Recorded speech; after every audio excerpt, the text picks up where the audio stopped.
আচ্ছা, রাত বাজে ২টা ৩টা বাজে। তো কিছু কথা মনে পড়লো, তা বলতেছি।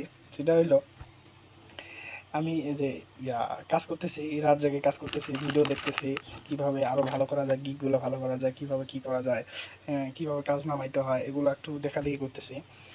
তাতে অনেকে জিজ্ঞেস করতেছে, মেসেজ দিয়ে জিজ্ঞেস করতেছে, ভাই আচ্ছা, আপনারা তো ফ্রিল্যান্সার মানুষ, ঠিক আছে, ফ্রিল্যান্সিং করতেছেন, ভালো ইনকাম মনে হয় করতেছেন, হয়তো হাজার হাজার ডলার ইনকাম করতেছে। আমিও বলছি ভাই সেই, মানে ডলার আর ডলার, ঠিক আছে, টাকা না, এ ডলার, ফ্রিল্যান্সার মানে ডলার, কোনো কথা নেই, ঠিক আছে।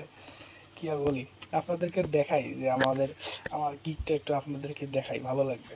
আসলে গিগটা কেমন হয় আপনারা একটু দেখেন, যে গিগটা কেমন হয়, কি কি করতে হয় একটু দেখেন, দেখলে বুঝবেন। আর ফ্রিল্যান্সিং করার চিন্তা করতেছেন ভাই, চোখের নিচে কালো দাগ পড়ে গেছে ফ্রিল্যান্সিং করতে করতে।